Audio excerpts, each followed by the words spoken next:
আলহামদুলিল্লাহি রাব্বিল আলামিন ওয়াসসালাতু ওয়াসসালামু আলা রাসূলিল আমিন ওয়া আলা আলিহি ওয়া আসহাবিহি আজমাইন। দেশপ্রেমিক এবং ইসলামী দলগুলোর ঐক্যের প্রতীক, 11 দলীয় নির্বাচনী ঐক্যের প্রতীক, ন্যায় এবং ইনসাফের প্রতীক দাঁড়িপাল্লার সমর্থনে আজকের এই বিশাল জনসভায় প্রধান অতিথি হিসেবে উপস্থিত রয়েছেন ইসলামী ছাত্র শিবিরের সাবেক কেন্দ্রীয় সভাপতি, বিশ্ব ইসলামী আন্দোলনের অন্যতম পুরোধা, ইপসুর সাবেক সেক্রেটারি জেনারেল, সাবেক এমপি, 14 গ্রামের বড় মানুষের নেতা ডাক্তার সৈয়দ আব্দুল্লাহ মোহাম্মদ তাহের। আজকে এই প্রোগ্রামে সভাপতিত্ব করছেন নাঙ্গলকোট উপজেলা জামাত ইসলামের আমির জনাব মাওলানা জামাল উদ্দিন সহ বিভিন্ন পর্যায়ের নেতৃবৃন্দ, 11 দলীয় নির্বাচনী ঐক্যের নেতৃবৃন্দ, আমার প্রিয় সম্মানিত নাঙ্গলকোটবাসী, আসসালামু আলাইকুম ওয়া রাহমাতুল্লাহ। সম্মানিত নাঙ্গলকোটবাসী, বিগত সময়গুলোতে নাঙ্গলকোট রাজবাড়ির 487টি গ্রাম, 118টি বাজারে আপনাদের দ্বারে গিয়ে কথা বলার চেষ্টা করেছি। আমার নির্বাচনী প্রতিশ্রুতি আপনাদের সামনে তুলে ধরার চেষ্টা করেছি। আজকে বক্তব্য দীর্ঘায়িত করতে চাই না। এই নাঙ্গলকোটের সন্তান হিসেবে, আপনাদের আপনজন হিসেবে 12 তারিখ জাতীয় সংসদ নির্বাচনে আপনাদের রাস্তাবাদী হিসেবে আমি আপনাদের কাছে দাঁড়িপাল্লা ভোট চাই। প্রিয় ভাই এবং বন্ধুগণ, আমি আমার নির্বাচনী প্রতিশ্রুতির মধ্যে বলেছিলাম এই নাঙ্গলকোটের রাজবাড়ির প্রতিহিংসার রাজনীতিকে উৎখাত করে সৌহার্দ্যের রাজনীতি, বন্ধুত্বের রাজনীতি, ভয়ের মুক্ত রাজনীতি প্রতিষ্ঠা করতে চাই। আমরা বলেছি আমাদের যুব সমাজকে নিয়ে আমাদের স্বপ্ন রয়েছে, তাদেরকে মাদক মুক্ত করেন, ইফতিজিং মুক্ত করেন, কারিগরি প্রশিক্ষণ দিয়ে দক্ষ করেন, দেশে এবং বিদেশে তারা যেন আত্মকর্মসংস্থানের উপযোগী হতে পারেন। আমরা যুবকদের নিয়ে সে পরিকল্পনা গ্রহণ করব।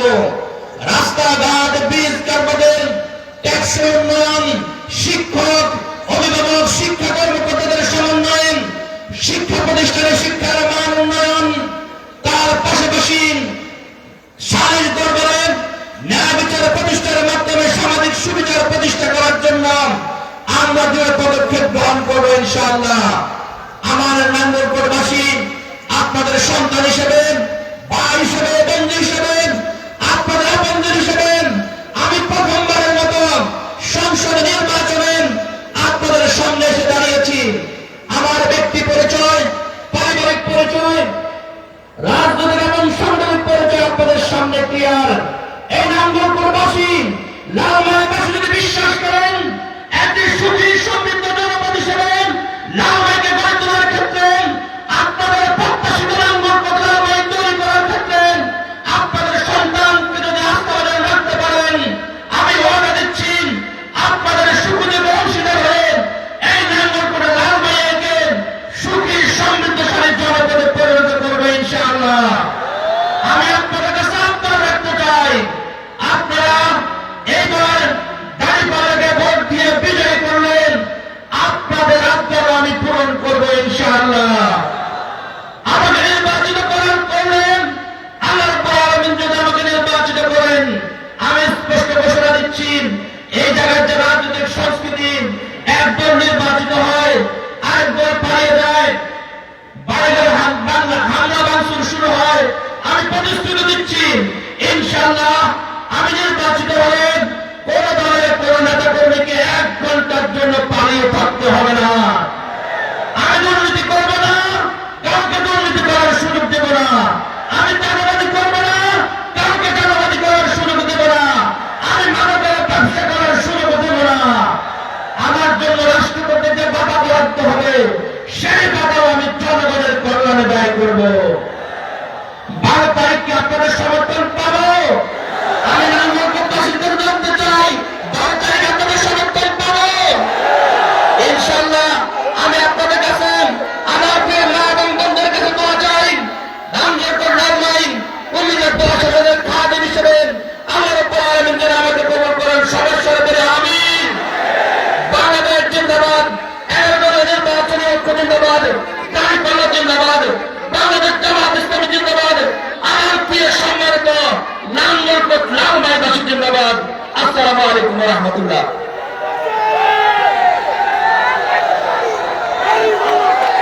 সম্মানিত সুধী মণ্ডলী, এখন আজকের অনুষ্ঠানের প্রধান অতিথিকে ফুল দিয়ে বরণ করে নিচ্ছেন আমাদের দাঁড়িপাল্লা প্রতীকের প্রার্থী জননেতা ইয়াসিন আরাফাত এবং উপজেলা আমির জামাল উদ্দিন।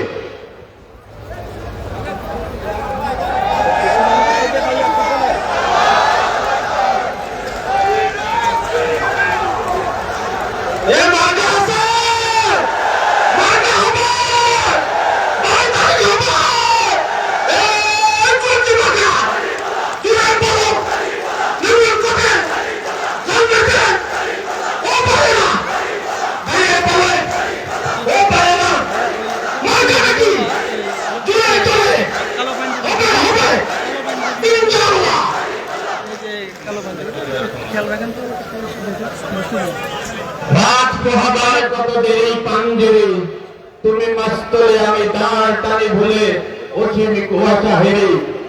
রাত পোহাবার কত দেরি পাঞ্জরি, এই যখন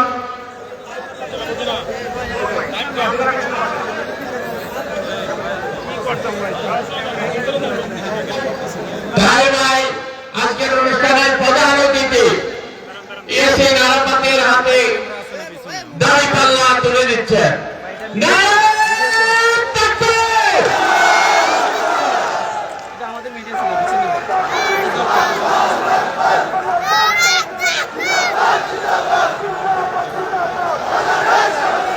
রাত পোহাবার কত দেরি পাঞ্জরি, এই যখন জাতির অবস্থা, আন্দোলন হচ্ছে এক সপ্তাহ বিরতি, এক মাস বিরতি, তারপর জেলে ঢুকতেছে, তারপর ঈদের পর।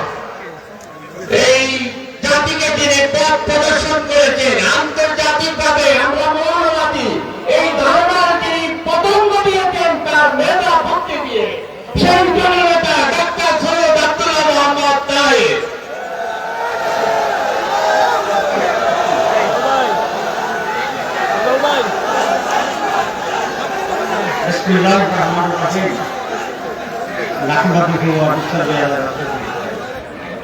মাননীয় সভাপতি, আজকে ওকে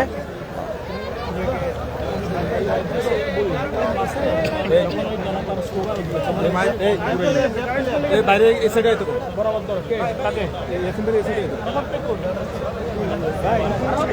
আরাফাত ভাই,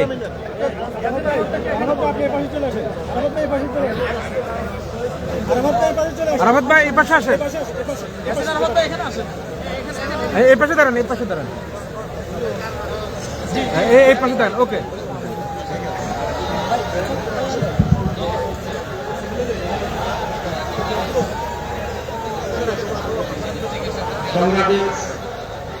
তুমি প্রেম বাড়িও না, প্রেম ঠিকঠাক নিও কেমন, প্রয়োজন একটু বড় করবা।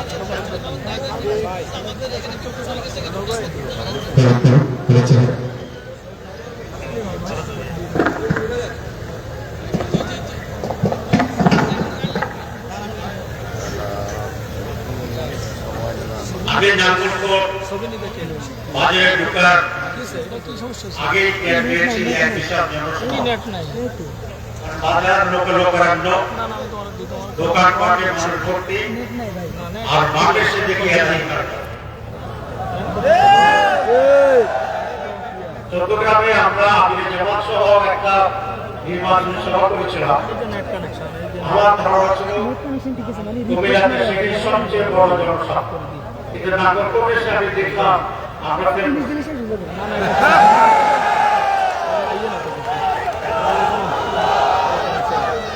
আজকে আমাদের এখানে যিনি থাকছি উনি দেখতে আমার মধ্যে ছোটখাটো বেটে, কিন্তু বক্তৃতা শুনে মনে হলো ধাইয়া মরিস। আপনারা ধাইয়া বারুদ কি বলেছি, বারুদ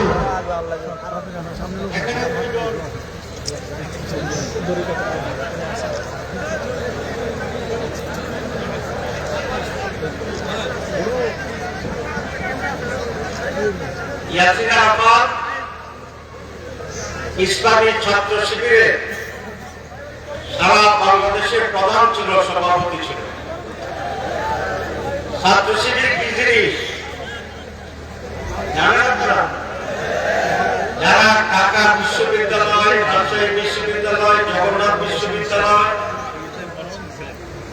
থেকে শুরু করে সকল বিশ্ববিদ্যালয়ে ইতিহাস রচনা করে ছাত্র সংসদে নির্বাচিত হয়েছে, সেই বিশাল তরুণ ছাত্রদের কাফেলার প্রধান ছিল ইয়াসিন আরাফাত। একজন গাড়ি ব্যবসায়ী, আরেকজন জাতীয় পর্যায়ের নেতা। পার্থক্য আছে? নাঙ্গলকোটে যিনি আজকে বিএনপি মার্কায়, ধানশীষ মার্কায় নির্বাচন করছেন, উনি কিন্তু বিএনপির আসল ক্যান্ডিডেট না। আসল ক্যান্ডিডেট কে? আব্দুল গফুর ভূঁইয়া। ওনাকে নমিনেশন দেওয়া হয়েছে। নানা কারণে গফুর ভূঁইয়া সাহেব ষড়যন্ত্রের শিকার হয়ে, আমি যতদূর জানি, একটা প্রক্সি ক্যান্ডিডেটের কাছে কিছুটা হলেও খানিকটা বিব্রতের অবস্থায় পড়েছে। অরিজিনাল ক্যান্ডিডেট হলে আমি বেশি কথা বলতাম না, কারণ গফুর ভাই আমার খুব ঘনিষ্ঠ বন্ধু, আমরা একসঙ্গে পার্লামেন্টে যেতাম। আর একটা বেশি জানতে পারলাম, যিনি এখানকার ধানশীষের প্রার্থী, আল্লাহ না করুক, কি বলছি, আল্লাহ না করুক যদি কোনোভাবে নির্বাচিত হয়, এই নির্বাচন টিকবে না। নাঙ্গলকোটে আজকে 12 তারিখে ভুল সিদ্ধান্ত নিলে আপনাদেরকে আরেকবার নির্বাচন করার আশঙ্কা আছে। এত ভেজালের দরকার কি?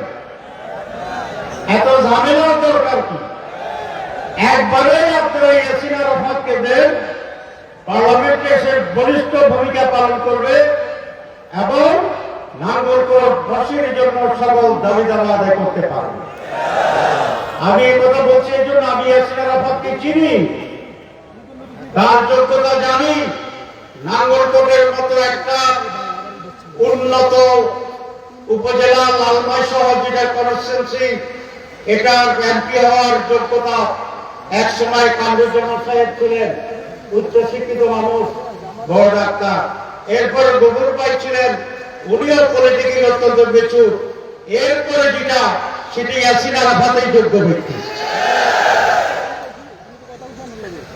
আপনারা জানেন, আমি যদি ইনশাআল্লাহ নির্বাচিত হতে পারি 14 গ্রামে, আর ইয়াসিন আরাফাত যদি নাঙ্গলকোটে হয়, তাহলে নাঙ্গলকোটবাসীর দাবি দাবা আদায়ে আমরা দুই ভাই মিলে একসাথে চেষ্টা করব।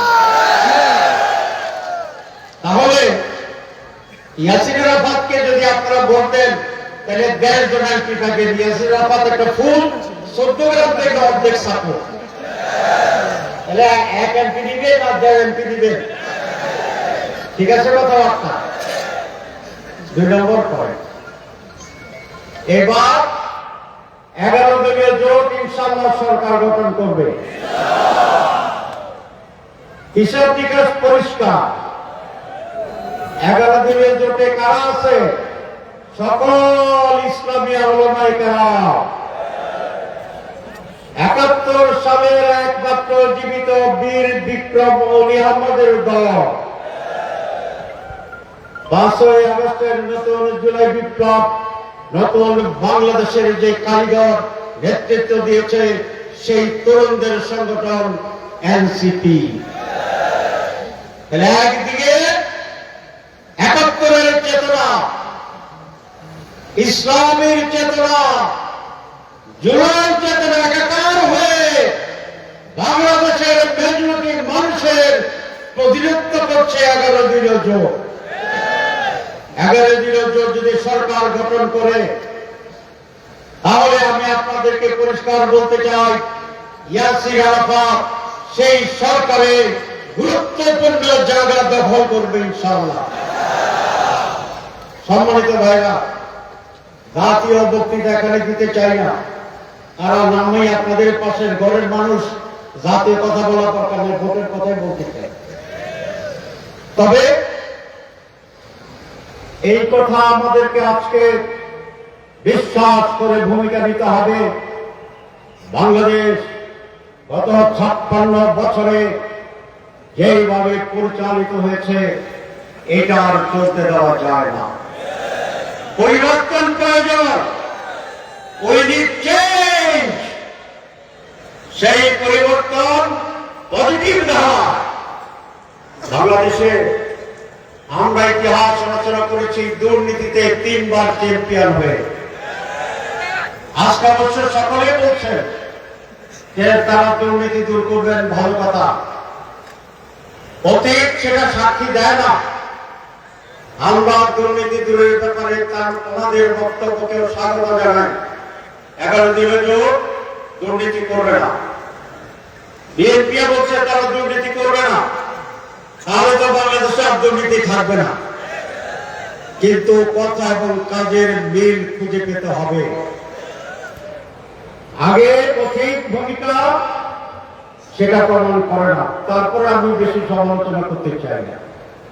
আমি এটা বলতে চাই পজিটিভলি, দুর্নীতি দমন করতে হলে এমন একটি দলের নেতৃত্বের প্রয়োজন যারা অতীতে দুর্নীতি করে নাই সেরকম রেকর্ড আছে। রেকর্ডটা সেই রেকর্ড মতিউর রহমান নিজামী, সেই রেকর্ড আলী হাসান মোহাম্মদ মুজাহিদের, সেই রেকর্ড জামাত ইসলামীর 62 জন বিভিন্ন সময় এমপি, সেই রেকর্ড আমারও আছে। শীর্ষ দুর্নীতির দায়ে আমাকে অ্যারেস্ট করা হয়েছিল, 18 মাস জেলে রেখেছিল। 3 বার তদন্ত করে কোন দুর্নীতি না পেয়ে তারা টেলিভিশনে ঘোষণা দিয়েছে আব্দুল্লাহ তাহেরের কোন দুর্নীতি পাওয়া যায়নি, তাকে অ্যারেস্ট করা হয়েছে মিস্টেক অফ ফ্যাক্টসের জন্য। প্রত্যেক রাজ্যের জন্য কথাটি আমার প্রচারের জন্য বলিনি, কথাটি বলেছি আপনাদের আস্থার জন্য, যে আমরা পরীক্ষিত দুর্নীতি মুক্ত মানুষেরা। জামাত ইসলামী সেরকম লোক তৈরি করে ইয়াসির আরাফাতকে যদি নির্বাচিত করি সে দুর্নীতি করবে না, তার দল দুর্নীতি করবে না, বাংলাদেশের দুর্নীতি থাকবে না। সুতরাং আসুন, আরো অনেক দফা আমাদের আছে, আমি ডিটেল বলতে চাই না। আমরা শুধু এই অর্ডার করতে চাই, আমাদেরকে নির্বাচিত করলে আমরা এক নতুন বাংলাদেশ গড়ব, বাংলাদেশের চেহারা পাল্টিয়ে দেব, মানুষের ভাগ্যের পরিবর্তন ঘটাবো ইনশাআল্লাহ। সুতরাং আসুন, শুধু নাঙ্গলকোটনা সারা বাংলাদেশে আজকে যে গণজোয়ার শুরু হয়েছে, যার রিফ্লেকশন আজকে নাঙ্গলকোট, এই ঢেউয়ের সাথে আমরা একাত্ম ঘোষণা করি এক নতুন বাংলাদেশ, এক নতুন দেশ, এক সমৃদ্ধ বাংলাদেশ, এক আমাদের বাংলাদেশ, স্বাধীন বাংলাদেশ। আমরা ভারতের কাছে মাথা নত না করার এক বলিষ্ঠ উন্নত বাংলাদেশ গড়ে তুলব ইনশাআল্লাহ। আপনাদের সবাইকে ধন্যবাদ।